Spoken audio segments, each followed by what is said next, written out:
ocean apart and divided, I'm feeling like Moses. She switching emotions and making them faces just like an emoji. Pineapple planner, it mixed with the Xanax, she loving the codeine. All of my killers, they ready to follow me, I feel like Moses. Got 100 women, feel like Moses. Got 100 killers, women, feel like Moses. Got a yacht on the water, feel like Moses. Got 100 Moses was born as a Hebrew but adopted into Pharaoh's family when found in the Nile River by Pharaoh's wife and lived in a place called Sinai. When Moses finds that he is not an Egyptian but rather an Israelite, he flees from Pharaoh's temple. He then meets a priest named Jethro. God grew uneasy about the suffering of the Israelites in Pharaoh's hands. God then appeared before Moses as a burning bush. He tells Moses a great plan to help save the Israelites and bring them back to a promised land, a land flowing with milk and honey. Moses feels very discouraged and unconfident about himself and swiftly declines God's demand to go to Egypt and save them.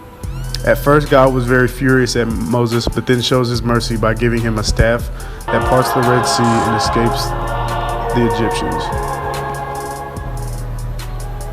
Moses, be of good faith. Return to Pharaoh and tell him, the Lord God says, let my people go.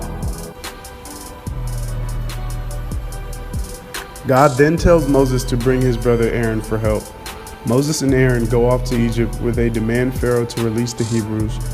Moses first creates a miracle by turning the staff into a snake, but the Pharaoh hardens his heart and does not let them go. So then God replies by sending down 10 plagues on Egypt. God turns the Nile River into blood, causes frogs to cover Egypt, turns all the dust in Egypt to gnats, and causes swarms of flies to come to the house of Pharaoh and his officials. God then strikes Egypt's livestock with the disease, creates festering boils on humans and animals, and sends thunder, hail, and fire that destroy crops, livestock, and people. God sends swarms of locusts and covers Egypt with a darkness that can be felt. Before each plague, Moses demands the Israelites release, and after each plague, God purposely hardens Pharaoh so that he cannot refuse the request any longer. The 10th and final plague kills all the firstborn males in Egypt. Pharaoh relents and releases the more than 600,000 Israelites, who in turn plunder the Egyptians' wealth. Upon leaving, Moses enjoins the Israelites to commemorate this day forever by dedicating their firstborn children to God and by celebrating the festival of Passover, named for God's protection from the final plague. God, by a pillar of cloud during the day and fire during the night, Moses and the Israelites head west toward the sea. Pharaoh chases them. The Israelites complain that Moses has taken them to die in the wilderness, and Moses, at God's bidding, parts the sea for the people to cross. Pharaoh follows, and Moses closes the water banks, drowning the Egyptian army. When it's in the miracle, the people decide to trust Moses, and they sing exalting God as a great but loving warrior. The optimism is brief though, and the people soon begin to worry about the shortage of food and water. God responds by sending them the people food from heaven, providing a daily supply of quail and a sweet bread like sons called manna. The people are required only to obey God's commandments to enjoy this food.